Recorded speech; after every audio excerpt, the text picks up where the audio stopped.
ഇന്ന ഫിൽ ജന്നത്തിലെ ദറജ, മനസ്സിലാ, സ്വർഗത്തിൽ ഒരു സ്ഥലമുണ്ട്.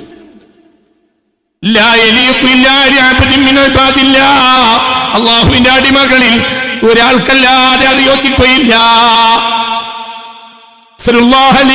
അല്ലാഹുവിനോട് നിങ്ങൾ എനിക്ക് വേണ്ടി ചോദിക്കണമെന്ന് മുഹമ്മദ് മുസ്തഫ.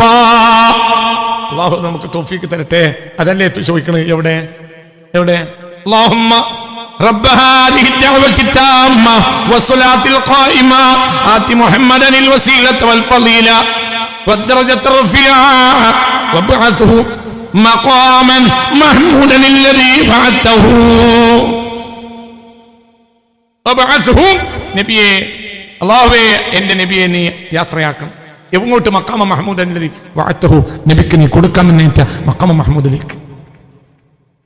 അതൊരു പ്രത്യേക ലോകാണ്.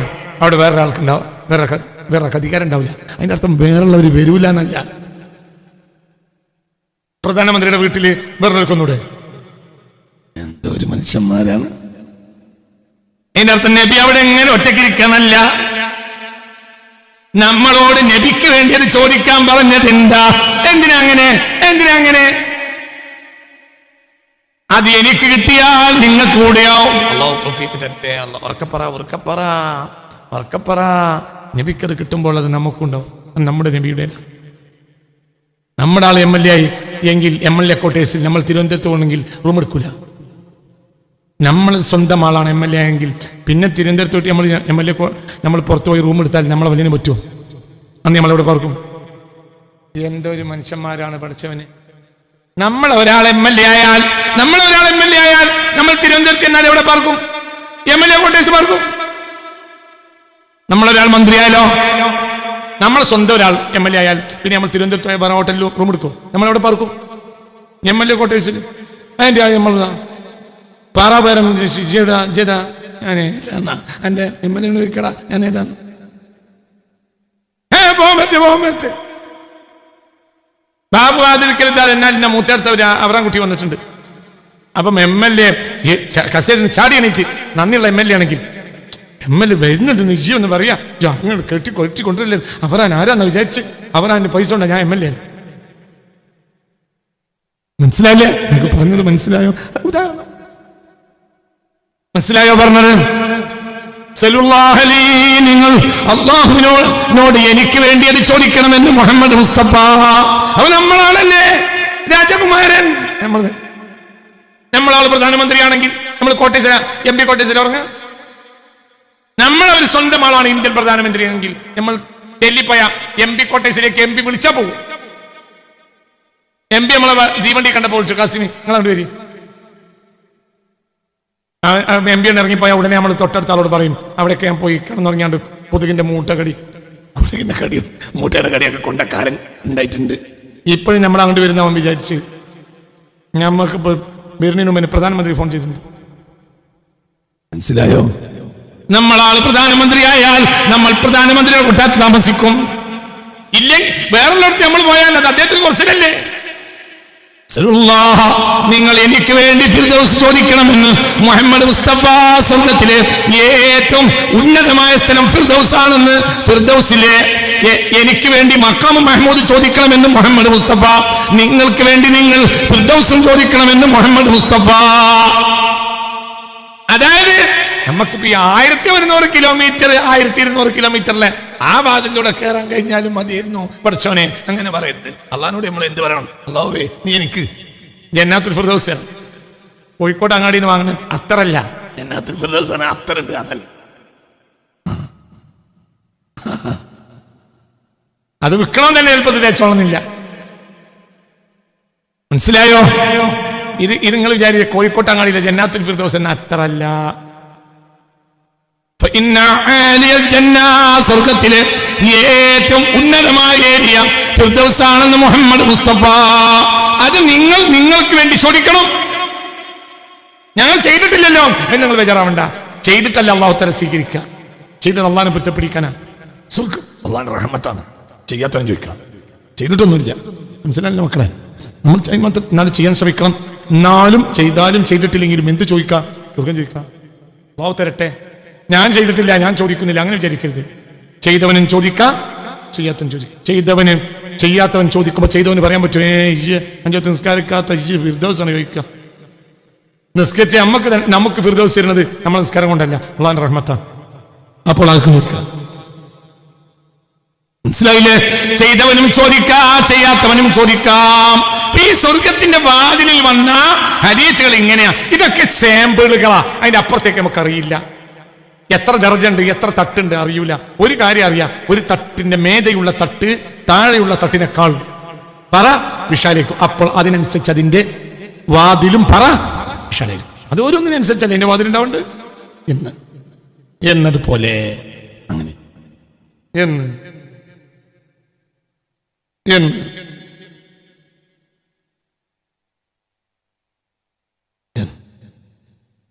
ഇതാണ് സ്വർഗത്തിന്റെ വാതിലുകളിൽ വന്ന വ്യത്യാസം.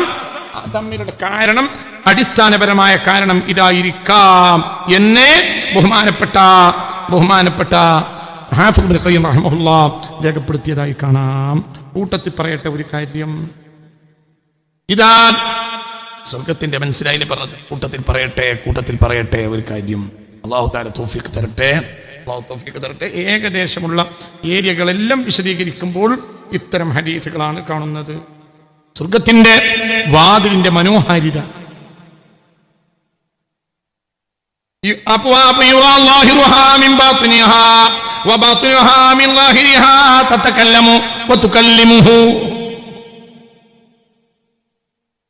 മനസ്സിലായില്ല?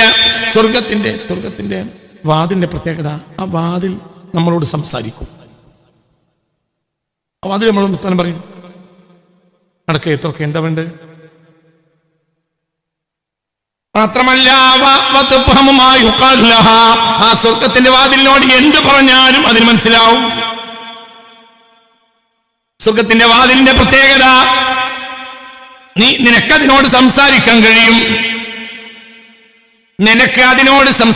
കഴിയും. എന്ന് പറഞ്ഞാൽ നീ പറഞ്ഞാൽ അത് മനസ്സിലാവുകയും ചെയ്യും. ഇതൊന്നും ഇന്നത്തെ കാലത്ത് നമ്മൾക്ക് ഇതൊക്കെ ഈ കിതാബുകളൊക്കെ എഴുതി വെച്ച് ഹബീബായ നബിന്റെ വാക്കുകൾ എഴുതി വെച്ച തലമുറകൾ ഇത് കാണാതെ വിശ്വസിച്ചു. നമുക്കിന്നത് കണ്ട് വിശ്വസിക്കാം. എന്തുകൊണ്ട്? ഇന്ന് വാതിലിന്റെ ഒരു ശൈലി, നമ്മൾ വർത്താനം പറഞ്ഞ വാതിലാണ് മനസ്സിലാക്കില്ലേ? ഇന്നൊരു അത്ഭുതമാണോ? ഇന്ന് സാന്നിധ്യം അറിയുന്ന വാതിലുകളാണുള്ളത്. അങ്ങനെ തന്നെയല്ലേ? സാന്നിധ്യം അറിയുന്ന വാതിലുകൾ. അതായത് അതിന്റെ അടുത്തേക്ക് ആളാണ് എന്നാൽ അത് തുറക്കും. എങ്കിൽ നാളെ ഇങ്ങനൊരു വാതിലുണ്ടായിക്കൂടെ? എന്ത് പ്രസ്ഥാനം പറയാം? ഒരു മൊബൈലിൽ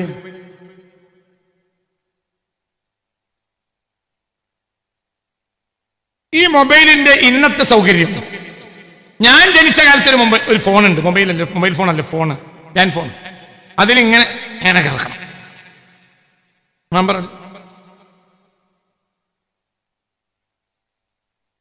ഇവിടെയൊക്കെ കുറച്ച് കമ്പനി പണി എടുക്കുന്നവർക്ക് ഒരു വലിയ പണി, അവിടെയൊക്കെ വേദനയോ. പിന്നെ കുറച്ചു കാലം കഴിഞ്ഞു കുത്തല്. എന്നാലും അവിടുന്ന് പോകാൻ പറ്റില്ല, റിസീവർ ഒന്നിക്കണം, അവിടെ തന്നെ നിൽക്കണം. പിന്നൊരു കാലം കഴിഞ്ഞു ഈ ഫോൺ ഒന്നും കൊണ്ടെടുക്കണോ കുത്ത. ഇനിയൊരു കാലം വരും, നിങ്ങൾ എഴുതി വെച്ചോളൂ, ഇനിയൊരു കാലം വരും, ഇനിയൊരു കാലം വരും. ആ കാലത്തെ നമ്മൾ ഫോണിനോട് പറയാം എന്താണെന്ന് അറിയാം. ഫോണേ 2255 അടിക്ക്. എന്താ ഫോണിനോട് പറയാം, ഫോണേ 2255 അപ്പോൾ 225 ഒറ്റക്കടിച്ച്. പിന്നൊരു കാലം വരും, ആ കാലത്ത് 2255 എന്ന് പറയാനുള്ള ഒരു താല്പര്യം നമുക്കുണ്ടാവില്ല. നമ്മൾ 2255 മനസ്സിൽ വിചാരിക്കുമ്പോഴത്തേന് അടിച്ചിട്ടുണ്ടാവും. നമ്മൾ മനസ്സാര് വായിക്കും, ഫോൺ വായിക്കും. അങ്ങനത്തെ കാലം വരും. നിങ്ങൾ എഴുതിച്ചോളി, ആ കാലം വന്നിട്ടൊക്കെ ഉണ്ടാവുള്ളൂ.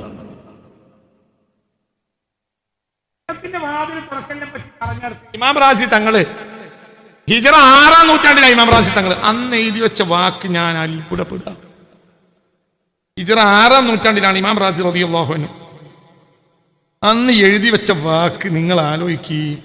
അന്നത്തിൽക്കൽ അബ്വാബ, ആ സ്വർഗത്തിന്റെ വാതിലുകൾ ഏതാണ് ഈ ആയത്ത്? ഏതായത്തിന് വിശദീകരണ? അതാ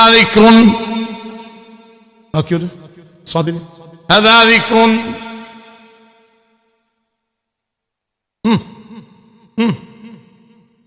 ഹദാ ദിക്റുൻ وإن للمتقين لحسن مآب جنات عدن مفتحة لهم الأبواب. സുകൃതം ചെയ്ത ആളുകൾക്ക് നല്ല നല്ല മടക്കസ്ഥാനമുണ്ടാവും. ജന്നാത്തി അദിൻ, അവർക്ക് അദിൻ എന്ന മനോഹരമായ സ്വർഗങ്ങളുണ്ട്. മുഫത്തഹത്തൻ, തുറന്നു വെക്കപ്പെട്ട നിലയിൽ, ലഹും അവർക്ക് അൽ അബ്വാബ്, വാതിലുകളെ, തുറക്കപ്പെട്ട വാതിലുകൾ എന്ന് ഈ ആയത്തിന് ഇമാം റാസി തങ്ങള് ഏകദേശം 800 കൊല്ലം മുമ്പ് എഴുതിയ വ്യാഖ്യാനം കേട്ടുള്ളൂ. മഹാനായ ഇമാം റാസി തങ്ങൾ 800 കൊല്ലം മുമ്പ് എഴുതിയ വ്യാഖ്യാനം. അത്ഭുതം കാണാം. അവരൊക്കെ ഇത് എഴുതിയ കാലത്ത് കളിയാക്കി എത്ര ആളുണ്ടാവും എന്ന്. ആ സ്വർഗത്തിന്റെ വാതിലുകൾ ഇവർ ഉദ്ദേശിക്കുന്നപ്പോഴെല്ലാം അത് തുറക്കും. അവർ ഉദ്ദേശിക്കുമ്പോൾ വാതിൽ തുറക്കും. ഇപ്പോൾ നമ്മൾ ചെന്നാൽ തുറക്കുന്ന വാതിലിന്റെ അവിടെ എത്തി. പറഞ്ഞാൽ തുറക്കുന്ന വാതിലും ചിലപ്പോൾ ഉണ്ടായേക്കാം. ഇനി ഉദ്ദേശിച്ചാൽ തുറക്കുന്ന വാതിലിന്റെ അടുത്തും. മനസ്സിലായില്ല? കുല്ലമാ അറാദു, സ്വർഗവാസികൾ ഉദ്ദേശിക്കുമ്പോഴെല്ലാം ഇൻഫതഹഹ, സ്വയം തുറക്കും. ഇൻഫിതാഹ, അത് തുറക്കണമെന്ന് അവർ ഉദ്ദേശിക്കുമ്പോഴെല്ലാം ഇൻഫതഹത്ത്, സ്വർഗം സ്വയം, വാതിലുകൾ സ്വയം തുറക്കും. ലഹും, ആർക്ക് വേണ്ടി? അവർക്ക് വേണ്ടി ഒറ്റക്ക് തുറക്കും. അവര് പറഞ്ഞു എന്ത് ചെയ്താൽ തന്നെ അവര് ഉദ്ദേശിച്ചത് ഓർക്കും. മനസ്സിലായില്ലേ? ആ കൂട്ടത്തിൽ നമ്മളെ പെടുത്തട്ടെ എന്ന്.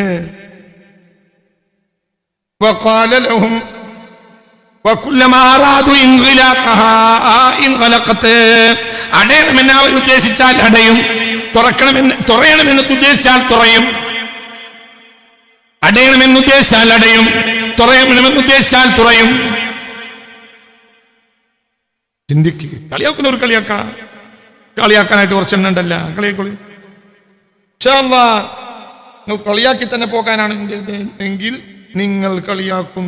ഞങ്ങൾ കളിയാക്കുന്ന സമയത്ത് നിങ്ങളെ മുന്നിലൂടെ ഞങ്ങൾ സ്വർഗത്തിൽ അല്ലാഹു തആല തൗഫീഖ് തരട്ടെ. കളിയാക്കുന്നവരുണ്ടാവും, അങ്ങനെ സ്വർഗം ഉണ്ടാവും എന്ന്.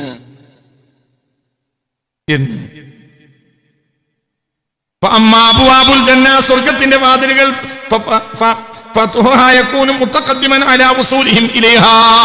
അവര് പോയി തള്ളി തുറക്കേണ്ട ഒന്നും വരില്ല. അടച്ചു വന്നിട്ട് ആരും തുറക്കണ്ട, അങ്ങനെ വരില്ല. ഇവര് മനസ്സിലായില്ല, ഉദ്ഘാടനം ചെയ്ത ആൾ ഉദ്ഘാടനം ചെയ്യും. പിന്നെ മനസ്സിലായി. നമ്മൾ വീട്ടിൽ പോയി, ആ വീട്ടില് കോളിംഗ് ബെൽ അടിച്ചു, വാതിൽ തുറന്നില്ല. വിഷമത്തിലുണ്ടാവും,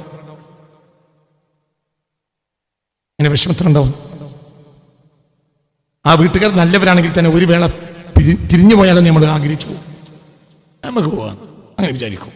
ഒരു വേള അവർ ആ കോളിംഗ് കേൾക്കാത്തോണ്ടായിരിക്കും, ആ കോളിംഗ് ബെല്ല് അവർ കേൾക്കാത്തോണ്ടായിരിക്കാം തുറക്കാത്തത്. എന്നാൽ നമുക്ക് ചടച്ചു. നമ്മൾ ആദ്യത്തെ സംസാരത്തിൽ അതിന്റെ ഒരു ഈർഷ്യ നമ്മൾ പ്രകടിപ്പിക്കുകയും ചെയ്യും. എത്ര പെട്ട വാതിൽ കോളിംഗ് ബെല്ല് അടിച്ച്. അങ്ങനെ ഇവിടെ ആരും വരാൻ പറ്റാത്ത വീടാണെങ്കിൽ നേരത്തെ തന്നെ പറഞ്ഞൂടെ, ഇവിടെ എഴുതി വെച്ചോ, ഇവിടെ നായുണ്ട് എന്ന് എഴുതി വെച്ചാൽ മതി. കയറ്റിങ് എന്നാ വരില്ലല്ലോ. നേരെ മറിച്ച് നമ്മൾ ഒരു സ്ഥലത്തേക്ക് ചെയ്താണ്, അങ്ങനെ നമ്മൾ അവിടെ കിടക്കുമ്പോൾ തന്നെ വാതിൽ ഇങ്ങനെ അടക്കുക.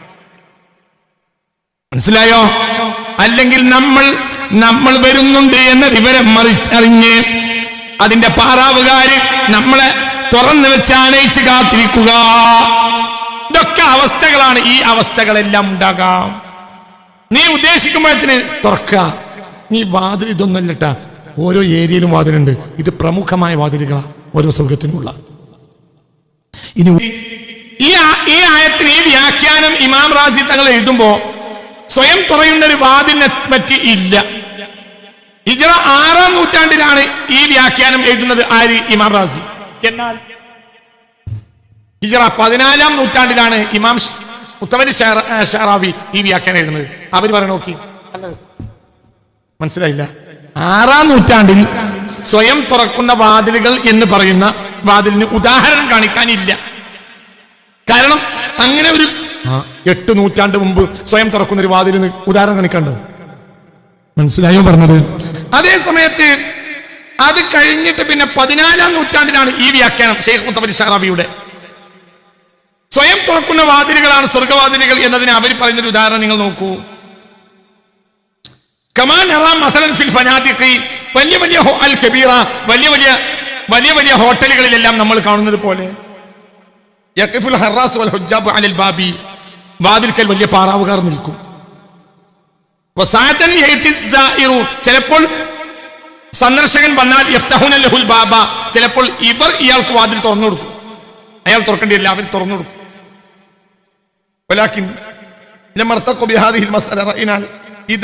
പക്ഷേ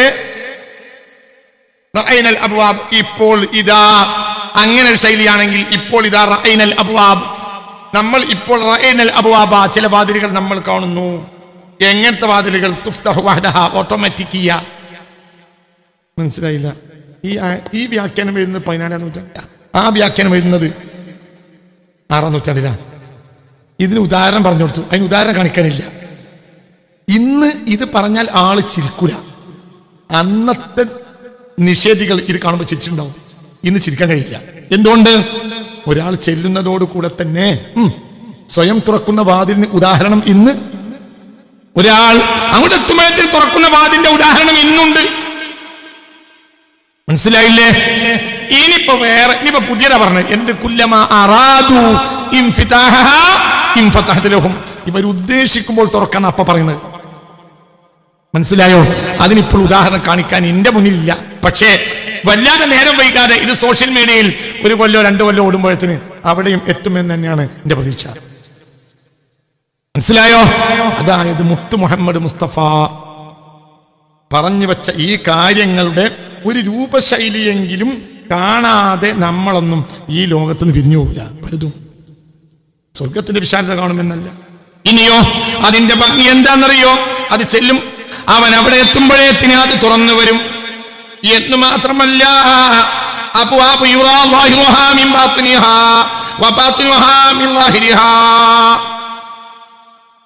ആ വാതിലുകൾ അതിന്റെ ഉള്ളിൽ നിന്ന് പുറം കാണാൻ കഴിയും, പുറത്തു നിന്നാൽ ഉള്ളിൽ കാണാൻ കഴിയും. അത്ര മനോഹരമാണ്, അത്ര സമുന്നതമാണ്.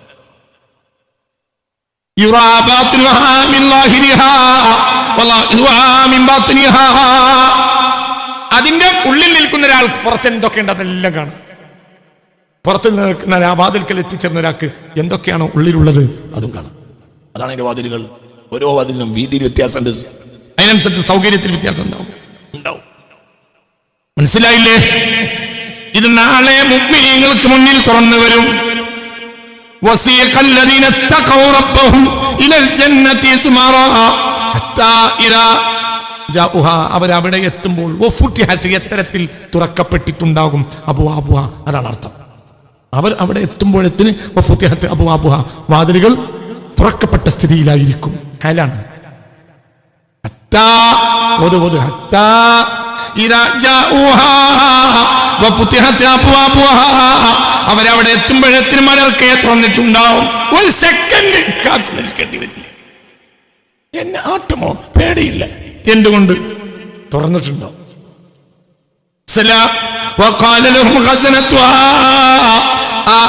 അവിടെ കാക്കുന്ന മലക്കുകൾ പറയും, യാ അബ്ദുല്ലാഹ്, ദാസാ വന്നോ വന്നോ, സലാമുൻ അലൈക്കും വത്ബതും ഫദ്ഖുലുഹാ ഖാലിദീൻ. സലാമുൻ അലൈക്കും തിബത്തും, സുഗന്ധവാഹികളെ സുഗന്ധവാഹികളെ, പോരി പോരി, ഞാൻ അവിടുത്തെ ഒരു സുഗന്ധമുണ്ട് നാളെ പറയാ. മനസ്സിലായില്ല? ആ വാതിൽ തുറക്കുമ്പോൾ സുഗന്ധമുണ്ട്. ആ സുഗന്ധം ഇപ്പൊ പ്രവഹിക്കുന്നുണ്ട്. ഏതാ മാസം? റമളാൻ. ഹബീബായ റസൂലുള്ളാഹി പറഞ്ഞു, ഞാൻ അബീ ഹുറൈറ ഇദാ ദഖല ശഹ്റു റമളാൻ, റമളാൻ മാസം പ്രവേശിച്ചു കഴിഞ്ഞാൽ ഫുതിഹത് അബ്വാബുസ് സമാ വഫുതിഹത് അബ്വാബുൽ ജന്ന, ആകാശവാതിലുകൾ തുറക്കും, സ്വർഗ്ഗവാതിലുകൾ തുറക്കും. നരകത്തിന്റെ വാതിൽ അടക്കപ്പെടുകയും ചെയ്യും. സ്വർഗത്തിന്റെ വാതിൽ തുറക്കും. സ്വർഗത്തിന്റെ വാതിൽ തുറക്കും. എന്താ പരിമളം? ഞാൻ നാളെ പറയാം. ഇപ്പൊ തുറന്നിച്ചിരിക്കണം. എന്ത്? ഇദാ ദഖല ശഹ്റു റമളാൻ ഫുതിഹത് അബ്വാബുൽ ജന്ന. റമളാൻ മാസമായാൽ അത് അല്ലാഹുവിന്റെ മാസമല്ലേ? ഉമ്മത്തിനെ അല്ലാഹുവിലേക്ക് അവന്റെ ഇബാദത്ത് കൊണ്ട് ലയിക്കുന്ന മാസമല്ലേ, അതുകൊണ്ട് സ്വർഗത്തിന്റെ വാതിൽ തുറക്കപ്പെടും എന്നും മുഹമ്മദ് മുസ്തഫ, പുണ്യ മുഹമ്മദ് മുസ്തഫ സല്ലല്ലാഹു മുത്ത് മുഹമ്മദ് മുസ്തഫ ഹബീബായ നബി പറഞ്ഞു പുണ്യ മുഹമ്മദ് മുസ്തഫ, ഉറക്കപ്പറ പുണ്യ മുഹമ്മദ് മുസ്തഫ സല്ലല്ലാഹു അലൈഹി വസല്ലം എന്ന് റമളാൻ മാസമായി കഴിഞ്ഞാൽ സ്വർഗത്തിന്റെ വാതിൽ മലർക്കെ തുറക്കും എന്ന് ചില പരിമളം ഞാൻ പറയും. ഞാൻ സ്വർഗത്തിന്റെ വാതിലിന്റെ വീതിയുടെ ഒരു വിശദീകരണം പറയാ. ചില വാതിൽ നോക്കൂ. ഈ ഹദീത്ത് മഹാനായ അനസ് റളിയല്ലാഹു അൻഹു ഈ ഹദീത്ത് രേഖപ്പെടുത്തിയിട്ടുണ്ട്. ഇമാം ഖുർത്തുബി റളിയല്ലാഹു അൻഹു ഈ ഹദീത്ത് തന്റെ തദ്കിറയിൽ രേഖപ്പെടുത്തിയിട്ടുണ്ട്. ഇമാം ഖുർത്തുബിയുടെ തദ്കിറ എന്ന ഗ്രന്ഥമാണ് എന്റെ കയ്യിലുള്ളത്. ബഹുമാനപ്പെട്ട ലോകം കണ്ട ഇമാമായ ഇമാം ഖുർത്തുബിയുടെ തദ്കിറ എന്ന കിതാബാണ്. എന്റെ വാതിലിന്റെ വീതിയെ പറ്റി പറയുന്ന ഒരു വിശദീകരണം കേട്ടോളൂ. ഹബീബായ നബി പറയാ, സ്വർഗത്തിൽ പ്രവേശിക്കും ഈ ഉമ്മത്തി, എന്റെ ഉമ്മത്തിൽ നിന്ന് 70,000 അല്ലെങ്കിൽ 7 ലക്ഷം. 700,000 പറഞ്ഞാൽ 7 ലക്ഷം. 700,000 പറഞ്ഞാൽ എത്ര? 100,000 പറഞ്ഞാൽ എത്ര? 100,000 എത്ര? എന്തൊരു മനുഷ്യന്മാരാണ്. 100,000 എത്ര? 100,000 എത്ര? 1 ലക്ഷം. 700,000 എത്ര? 7 ലക്ഷം. എന്റെ ഉമ്മത്തിൽ നിന്ന് 7 ലക്ഷം ആളുകൾ സ്വർഗത്തിൽ കിടക്കും. മുത്തമാസിക്കൂന ആഖിദു ബഅദിഹിം ബഅദാ ലാ യദ്ഖുലു അവ്വലുഹും ഹത്താ യദ്ഖുല ആഖിറുഹും. ഒരു വാതിൽ കൂടി കയറുകയാണ്. വരി രണ്ടാൾ വരി. ഷാഫി വാ, മൈക്ക് പിടിച്ചോണ്ടാ. എന്റെ ഹബീബായ നബി പറയാ, ഹബീബായ മുത്ത് മുഹമ്മദ് മുസ്തഫ സ്വർഗത്തിന്റെ വീതി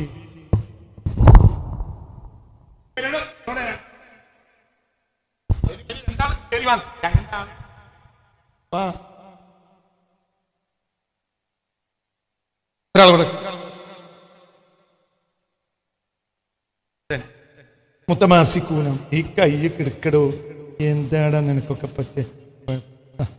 ഇതല്ലടാ, ഇങ്ങനെയല്ലടാ, ഇത് ഇതാണടാ മുത്തമാസിക് എന്നറിയാ. മുത്തമാശാബിക്ക് മുത്തമാസിക് തന്നെ കൊണ്ടടാ.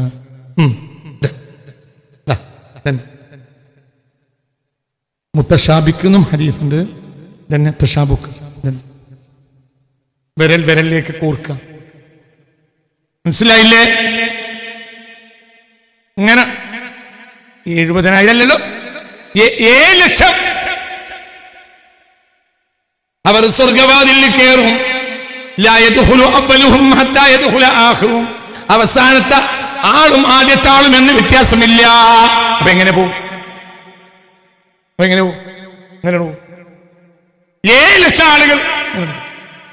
അപ്പൊ ഇതിന്റെ വീതി എത്ര ഉണ്ടാവണം? അതിങ്ങനെ പോവാ. മനസ്സിലായില്ലേ? ആ ആളുകളെ വീതി ആലോചിക്കണം. എല്ലാരും നമ്മുടെ ഈ കേരളക്കാരെ പോലെ നേരം 12 മണിക്ക് ഭക്ഷണം കഴിച്ചിട്ട് ഉണങ്ങി വെള്ളം മാത്രം വലുതായവരൊന്നുമല്ല. ചില ആളുകളൊക്കെ മനുഷ്യന്മാരാ. അവർ നല്ല ഭക്ഷണം കഴിക്കും. നെഞ്ചിനൊക്കെ നല്ല വീതി ഉണ്ടാവും. നല്ല ഉറപ്പുള്ള നല്ല ഉഷാറുള്ള ഗോതമ്പിന്റെ റൊട്ടിയും ഒട്ടകത്തിന്റെ ഇറച്ചിയൊക്കെ ഇങ്ങനെ തിന്നിട്ട് ഇവിടെയൊക്കെ ഇങ്ങനെ എത്ര ഉണ്ടാവും. അവരെ കൈയിന്റെ കൂട്ടും അവരെ നെഞ്ചിന്റെ കൂട്ടൊക്കെ ഉണ്ടാവും. നമ്മളെ പോലെ രാത്രി 12 മണിക്ക് ഭക്ഷണം കഴിച്ച് ഉണങ്ങിയ പള്ള മാത്രം വലുതായ ആളുകളാവൂല അവര്. അങ്ങനത്തെ എത്ര ആളുകൾ, എത്ര പറേ അങ്ങനത്തെ ആളുകൾ ഉണ്ടാവും. നമ്മളുണ്ടായിക്കോട്ടെ, അത് മാത്രമല്ല. മനസ്സിലായില്ലേ? 700,000 എത്ര ആള്? 7 ലക്ഷം. ഒന്നിച്ചേ കയറുള്ളൂ, അടിവെച്ചത് കേട്ടു. അപ്പോ ഈ വാതിൽ കെട്ടിന്റെ ഇടയിൽ എത്ര ആള് വന്ന്? 7 ലക്ഷം. ഒരു വർഷമില്ല. അങ്ങനെ പോകും. ഇങ്ങനെ പോകാൻ എന്തുകൊണ്ടാ? തിരക്കില്ലാത്തോണ്ടല്ലേ.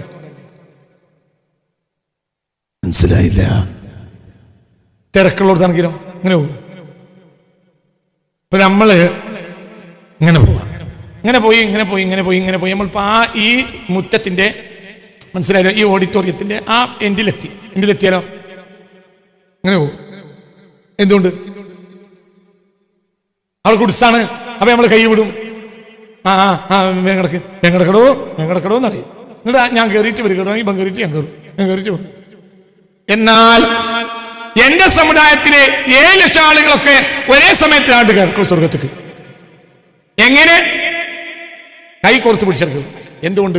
ഒരൊറ്റ സത്യത്തിന്റെ മേലിൽ അവർ നിലകൊണ്ടവരാ, ഒരു ധർമ്മത്തിന് വേണ്ടി അവർ അധ്വാനിച്ചവരാ, ഒരു നേരിന് വേണ്ടി അവർ പൊരുതിയവരാ. അവരുടെ ലക്ഷ്യം നേരാണ്. ചിലപ്പോൾ ഒരു നാടൊന്നായിക്കൊള്ളുന്നില്ല, അവരെ ഭാഷ ഒന്നായിക്കൊള്ളുന്നില്ല. അല്ലെങ്കിലും ഭാഷക്കും നാടിനും എന്ത് വില? ധർമ്മത്തിനല്ലേ വിലയുള്ളൂ, സത്യത്തിനല്ലേ വിലയുള്ളൂ, നീതിക്കല്ലേ വിലയുള്ളൂ.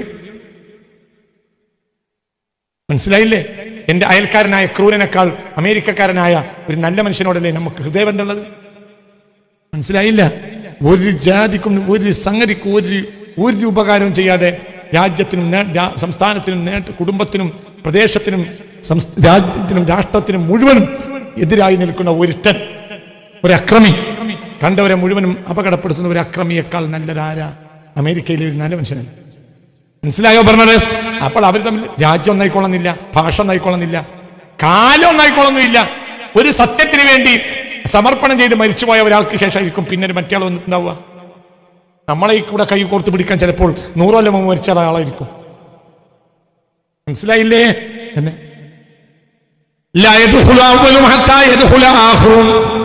അവര് ആദ്യം അവസാനം എന്നില്ല, ഇങ്ങനെ നടന്ന കയറും. ഇങ്ങനെ അവർ സ്വർഗത്തിൽ കയറും എന്ന് പറഞ്ഞാൽ സ്വർഗത്തിന്റെ വാതിൽ, തിരക്കുണ്ടാവുന്ന വാതിലുകളെ പറ്റിയുണ്ട്, ഞാൻ നാളെ പറഞ്ഞുതരാം. അതേ സമയത്ത് ഇവിടെ എന്തില്ല? തിരക്കില്ല. അതിന് മാത്രം ഇവിടെ എന്തുണ്ട്? വിശാൽ എത്ര ആള് കിടന്നിട്ടും കൈകോർത്ത് കിടക്കാം. അതായത് അവിടെ ഒരു വീതിക്ക് കമ്മിയില്ല. ഉദാഹരണം, 3 ആളായ ഞങ്ങൾക്ക് നമ്മളൊരു വാതിലിന്റെ അടുത്തെത്തുമ്പോൾ നമ്മൾ കൈകോർത്ത് പിടിച്ച് കയറണമെങ്കിൽ 10 ആൾക്കുള്ള വീതി ഉണ്ടാണെന്ന് തോന്നിയാലല്ലേ നമ്മൾ കൈകോർക്കുള്ളൂ. നമ്മൾക്ക് 3 ആൾക്ക് ഇങ്ങനെ നിൽക്കാനുള്ള അകലമേ ആ വാതിലുള്ളെങ്കിൽ അവിടെ നമ്മൾ കൈകോർക്കാൻ നിൽക്കൂല. മനസ്സിലായില്ല? ആ റിസ്കിന് എടുക്കൂല. മനസ്സിലായില്ല? 3 ആൾക്ക് ഇങ്ങനെ കൈകോർത്ത് പിടിക്കാനുള്ള വീതി ആ വാതിലുണ്ടെങ്കിൽ പോലും നമ്മളപ്പോ എന്ത് ചെയ്യൂല? കൈകോർക്കൂല. എന്തുകൊണ്ട്? റിസ്ക് എടുക്കണ്ട. 10 ആൾക്കുള്ള വീതി ഉണ്ടെങ്കിലല്ലേ 3 ആൾ കൈകോർത്ത് പിടിച്ച് കയറുള്ളൂ. മനസ്സിലായില്ലേ? ഇതൊരു പ്രത്യേക അവസ്ഥ. ഇത് തറഫ് അല്ലേ, ഇതൊരു അഭിമാനല്ലേ, ഇതൊരു മേൽമത്തരല്ലേ. ഒരു റിസ്ക് എടുത്ത് മേൽമത്രം ചെയ്യും. ഒരു റിസ്ക് എടുത്തിട്ട് ഒരാൾ മേൽമത്രം ചെയ്യും. ഒരു മേൽമത്തരൻ. മനസ്സിലായില്ലേ? ചിന്തിക്ക്. അപ്പോൾ അവിടെ വേണമെങ്കിൽ 14 ലക്ഷം ആളുകൾക്ക് കയറാനുള്ള വീതി ഉണ്ടാവും ഈ വാതിന്. മനസ്സിലായില്ല? ഇവിടെ 7 ലക്ഷം ആളുകൾ കൈകോർത്ത് പിടിച്ചെടുക്കും. അവർക്ക് യാതൊരു തിരക്കും അനുഭവപ്പെടുകയില്ല. തിരക്കനുഭവപ്പെടുന്ന വേറെ സമയമുണ്ട്, പിന്നെ പറയും. ഒന്നുമില്ല.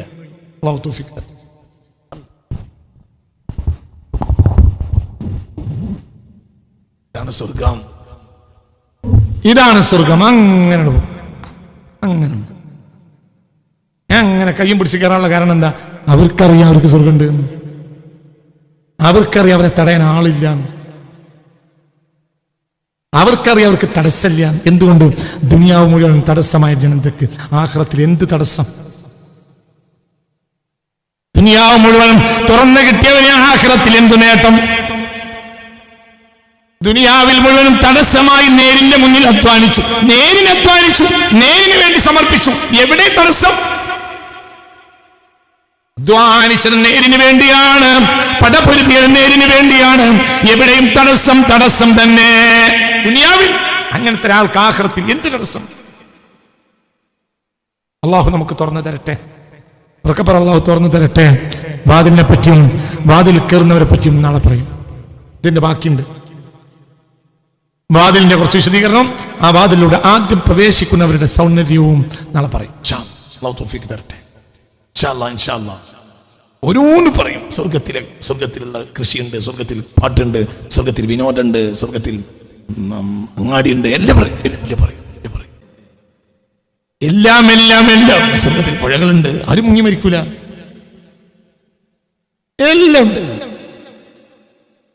സ്വർഗത്തിൽ എല്ലാം എല്ലാം എല്ലാം എല്ലാം ഉണ്ട്. വലക്കും ഫീഹാ മാ തസ്തഹി അൻഫുസുക്കും വലക്കും ഫീഹാ മാ തസ്തഹി അൻഫുസുക്കും. അങ്ങനെയല്ലേ? എങ്ങനെയായിട്ട് അൻഫുസുക്കും പിന്നെ വലക്കും ഫീഹാ മാ തദ്ഊൻ നുസുലം മിൻ ഗഫൂരിർ റഹീം എന്ന് മനസ്സിലായില്ലേ പറഞ്ഞത്? നിങ്ങൾ എന്താണോ ആഗ്രഹിക്കുന്നത് അതെല്ലാം നിങ്ങൾക്ക് അവിടെ ഉണ്ടാവും. എന്ത് കൊതിക്കുന്നോ അത് അവിടെ ഉണ്ടാവും. എന്താ കൊതിക്കണോ ഉണ്ടാവും. ആര് കൊതിച്ച ആണിനുണ്ടാവും, പെണ്ണ് കൊതിച്ച പെണ്ണിനുണ്ടാവും. സ്വർഗവാസിയായ മതി, അവിടെ എന്ത് കൊതിച്ചാലും അതുണ്ടാവും. സ്വർഗം ഒരു പുരുഷാധിപത്യത്തിന്റെ സാമ്രാജ്യമല്ല. പിന്നീട് പറയും, സ്വർഗം ഒരു പുരുഷാധിപത്യത്തിന്റെ സാമ്രാജ്യമല്ല. അങ്ങനെ വിചാരിക്കേണ്ട, അത് പിന്നീട് പറയും. ഫെമിനിസ്റ്റുകൾ സ്വർഗത്തിലേക്ക് വരാൻ മടിക്കണ്ട. സ്വർഗം സ്വർഗം തന്നെയാണ്. അവിടെ അങ്ങനെ പുരുഷാധിപത്യം ഒന്നുമില്ല. അവരെന്ത് കൊതിച്ചാലും അവർക്ക് അവിടെ ഉണ്ടാവും.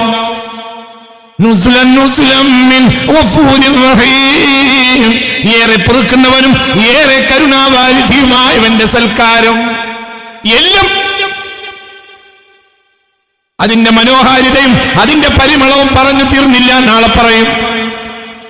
സ്വർഗവാതിലിന്റെ പരിമളങ്ങളുണ്ട്, അതിന്റെ പരിമളം പറഞ്ഞു തീർന്നില്ല. നാളെ പറയും. അതിൽ പ്രവേശിക്കുന്നവരുടെ മുഖലാവണ്യം പറഞ്ഞു തീർന്നില്ല. നാളെ പറയും. ഇൻഷാ അല്ലാഹ് അല്ലാഹു തആല തൗഫീഖ് തരട്ടെ. അല്പഭാഗ്യം പറഞ്ഞിട്ടുള്ളൂ. അല്ലാഹു തആല നമ്മെ അനുഗ്രഹിക്കട്ടെ. അല്ലാഹു തആല തൗഫീഖ് തരട്ടെ. അല്ലാഹു നമുക്ക് തൗഫീഖ് തരട്ടെ. അല്ലാഹു തൗഫീഖ് തരട്ടെ. അല്ലാഹു തുറന്നു തരട്ടെ. എല്ലാവരും ഈ പ്രഭാഷണം മുഴുവൻ കേൾക്കണം. സ്വർഗത്തിൽ പ്രവേശിക്കണം. എല്ലാം സ്വർഗത്ത് നമുക്ക് കിട്ടാവുന്ന വിഷയങ്ങൾ എല്ലാം പറയും ഇൻഷാ അല്ലാഹ്. അതിന്റെ ഉള്ളു തുറന്നു പറയും ഇൻഷാ അല്ലാഹ്. അല്ലാഹു തആല തൗഫീഖ് തരട്ടെ. സർവാധികാരിയായ, സർവജ്ഞാനിയായ, സർവേശ്വരനായ, സർവത്തിനും കഴിവുള്ളവനായ, സർവപ്രതാപിയായ അല്ലാഹ് തന്റെ ഇഷ്ടദാസന്മാർക്ക്, തന്റെ പ്രേമഭാജനങ്ങൾക്ക് ഒരുക്കി വെച്ച സമ്മാനമാണത്. അത് ഒരു കണ്ണും കണ്ടിട്ടില്ലാത്ത, ഒരു ചെവിയും കേട്ടിട്ടില്ലാത്ത സൗഭാഗ്യമാണ്. അതുകൊണ്ട് അത്ഭുതപ്പെടുന്നത്, അതുകൊണ്ടാണ് ചിലർ നിഷേധിക്കുന്നത്. ഒരു കണ്ണും കണ്ടിട്ടില്ലാത്ത, ഒരു ചെവിയും കേട്ടിട്ടില്ല, അതുകൊണ്ട് നിഷേധിക്കും എന്നല്ല. ഒരു മനുഷ്യന്റെ മനസ്സിൽ ഇന്ന് വരെ സങ്കല്പിച്ചിട്ടുമില്ലാത്ത. ഇപ്പൊ സ്വർഗത്തിലെ ഭക്ഷണം എന്ന് പറഞ്ഞാൽ നമുക്ക് ഇപ്പൊ സങ്കല്പിക്കാൻ കഴിയില്ല. എന്തുകൊണ്ട്? നമ്മൾക്കിപ്പോ 100 കൊല്ലം മുമ്പ് മരിച്ച ഒരാൾക്ക് മന്തി സങ്കല്പിക്കാൻ കഴിയുമോ? പറയണോ? 100 കൊല്ലം മുമ്പ് മരിച്ച ഒരാൾക്ക് മന്തി സങ്കല്പിക്കാൻ കഴിയില്ലല്ലോ. ഇനിയിപ്പോ നമ്മളൊക്കെ മരിച്ചിട്ട് ഒരു 50 കൊല്ലം കഴിഞ്ഞിട്ട് വേറൊരു കുന്തി അങ്ങനത്തെ സാധനം ഉണ്ടാവും നോക്കൂ. മന്തിക്ക് പകരം ഒരു കുന്തി അങ്ങനെ വെക്കൂ. എങ്കിൽ നമുക്കത് സങ്കല്പിക്കാൻ കഴിയും. ഭയങ്കര ഒരു ഭക്ഷണം, എന്റെ പേര് കുന്തി. മനസ്സിലായോ? ഇപ്പത്തെ ഭക്ഷണത്തിന് പേരെന്താ? മന്തി. ഇനി ഒരു 50 കൊല്ലം കഴിഞ്ഞിട്ട് ഒരു വേറൊരു ഭക്ഷണം.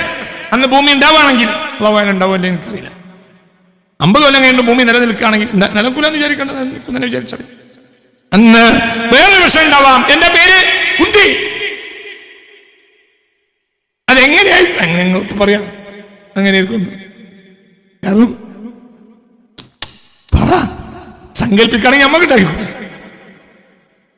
സങ്കല്പിക്കുകയാണെങ്കിൽ നമ്മൾക്ക് സങ്കല്പിക്കാവുന്ന ഭക്ഷണമൊക്കെ നമ്മൾ ഉണ്ടാക്കുന്നുണ്ടല്ലോ. ഞാൻ പറയട്ടെ, പാചക പുസ്തകങ്ങളുണ്ട്. ആ പാചക പുസ്തകത്തിലുള്ള പല വിഭവങ്ങളും ആ പാചക പുസ്തകം എഴുതിയ ആൾ വരെ ഉണ്ടാക്കിയിട്ടുണ്ടാവില്ല, തിന്നിട്ടുണ്ടാവില്ല, സങ്കല്പിച്ചത്. അതുകൊണ്ടാണ് എത്ര സ്പൂൺ ഉപ്പിടണമെന്ന് പറയാത്ത. ഉപ്പ് പാകത്തിന്. മനസ്സിലായില്ല? അങ്ങനല്ലേ? അങ്ങനല്ലേ പറയാ. ഉള്ളി 4 എണ്ണം, തക്കാളി 3 എണ്ണം, മനസ്സിലായില്ലേ? കാരറ്റ് 1 ബൗള്, ഉപ്പ് പാകത്തിന്. അങ്ങനെ എന്തുകൊണ്ട്? ഇത് ഈ പുസ്തകത്തിൽ ഇത് അച്ചടിച്ച് വിട്ട ആള് പറ, അയാൾ ഉണ്ടാക്കിയിട്ടുണ്ടാവില്ല, തിന്നിട്ടുണ്ടാവില്ല. അയാൾ സങ്കല്പത്തിലുള്ളത് നമ്മൾ ഉണ്ടാക്കിയിട്ട് നമ്മൾ പടക്കാവും. അപ്പോൾ കുന്തി എന്നൊരു ഭക്ഷണം 50 കൊല്ലം കഴിഞ്ഞിട്ട് ഉണ്ടാക്കുകയും അത് നമ്മൾ സങ്കല്പിക്കലുണ്ടെങ്കിൽ നമുക്ക് ഇപ്പൊ തന്നെ ഉണ്ടാക്കാനോ. മനസ്സിലായില്ലേ പറഞ്ഞത്? ഇപ്പൊ ആടിനെയും മൂരിനെയൊക്കെ നമുക്ക് ആടിനെയും കോയിനെയൊക്കെ നമുക്ക് എന്ത് ചെയ്യാം, പൊരിക്കാം, ചുടാം, അൽഫാം, ഇതൊക്കെ നമ്മൾ പഠിച്ച്. ഇതും പൊരിക്കലും ചുടലൊന്നും അല്ല ഒരു സംഗതി ഉണ്ടെങ്കിലോ അതെങ്ങനെ അതറിയില്ല. വലാ ഖത്റ അലാ ഖൽബി ബശരി. മനസ്സിലായില്ല? പറഞ്ഞില്ല.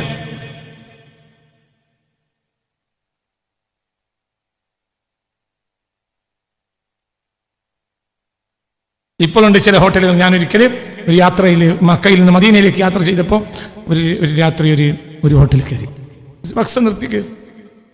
അപ്പോൾ ഹോട്ടൽക്കാരൻ ചോദിച്ച്, എന്താ നിങ്ങൾക്ക് വേണ്ടത്, ഫിഷോ അതല്ല എന്താ വേണ്ടത്? അപ്പോൾ ഞാൻ പറഞ്ഞു ഫിഷാണ്. അപ്പോൾ ഫിഷാണെന്ന് പറഞ്ഞതോടുകൂടെ അയാൾ എന്നെ ഒരു സ്ഥലത്തേക്ക് കൂട്ടിക്കൊണ്ടുപോയി. മക്കയുടെയും മദീനയുടെയും ഇടയിലുള്ള ഒരു ഹോട്ടൽ. 10 കൊല്ലം മുമ്പ്, 15 കൊല്ലം മുമ്പ് മക്കയുടെയും മദീനയുടെ ഇടയിലൊരു ഹോട്ടൽ. രാത്രി നോമ്പ് കാലാന്നാണ് തോന്നുന്നത്, നോമ്പിന് ഉംറക്ക് പോയതാ. പിന്നെ മദീനത്ത് പോവുക. അവർ ഹോട്ടലിലേക്ക് കൂട്ടിക്കൊണ്ടുപോയി. എന്താ വേണ്ടി? ഫിഷ്. അങ്ങനെ വേറെ കുറെ ആളുകൾ പറഞ്ഞിട്ടുണ്ട് ഫിഷാണ്. ഓ, അപ്പൊ ഞങ്ങളൊരു സ്ഥലത്തേക്ക് കൂട്ടിക്കൊണ്ടുപോയി. ഹോട്ടലിൽ പുറത്തുള്ള ഒരു തടാകം, ആ തടാകത്തിൽ വയലറ്റ് കാണിച്ച്. ഏതാ വേണ്ട? അപ്പൊ അവര് നമുക്ക് കാണിച്ചു തരും. എന്ത് മനസ്സിലായില്ലേ പറഞ്ഞത്? ഏതാ വേണ്ടത്? അപ്പൊ നമ്മൾ കാണിച്ചു കൊടുക്കുന്ന സാധനം അവരുടെ കയ്യിൽ പ്രത്യേക വലുണ്ട്, ഒരു കോരുന്ന വലുണ്ട്, അതുകൊണ്ട് എടുക്കും. അതന്നെ എടുത്തിട്ട് അതന്നെ നമുക്ക് എന്ത് ചെയ്യും, പൊരിച്ചു തരും. പക്ഷെ നമ്മൾ അരമണിക്കൂർ ഇരിക്കണം. ഇങ്ങനെ കാലം കൊണ്ടേക്കാം. ആ കാലത്ത് നമ്മളിങ്ങനെ ചൂണ്ടിക്കാണിച്ചു കൊടുക്കുമ്പോഴത്തേന് അത് പൊരിച്ചോണ്ട് നമ്മളെ മുന്നിലേക്ക് വീഴുന്ന ഒരു സംവിധാനം ഉണ്ടായാലോ? അതിപ്പോ സങ്കല്പിക്കാൻ കഴിയില്ല. അതെങ്ങനെയാണ് ഇപ്പൊ സങ്കല്പിക്കാൻ കഴിയില്ല. ഇതൊന്നും അല്ലാത്ത സങ്കല്പിക്കാൻ തീരെ കഴിയില്ല. അപ്പോൾ ഇതുപോലത്തെ ഇന്നത്തെ നടക്കുന്ന പല ഭക്ഷണത്തെയും ഒരു 50 കൊല്ലം മുമ്പ് പറഞ്ഞിട്ടുണ്ടെങ്കിൽ അവർ നിഷേധിച്ചേക്കാം. എന്തുകൊണ്ട്? അവരെ മനസ്സിൽ അങ്ങനത്തെ ഒരു സംഗതി ഇല്ല. മനസ്സിലായി പറഞ്ഞ ഒരു കണ്ണും കണ്ടിട്ടുമില്ല, ഒരു ചെവിയും കേട്ടിട്ടുമില്ല.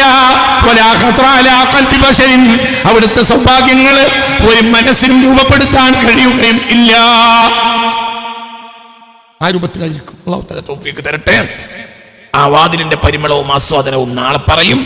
അവിടെ പ്രവേശിക്കുന്നവരെയും ഒന്നാം പാർട്ടിയെയും നാളെ പറയും. അല്ലാഹു തആല തൗഫീഖ് തരട്ടെ.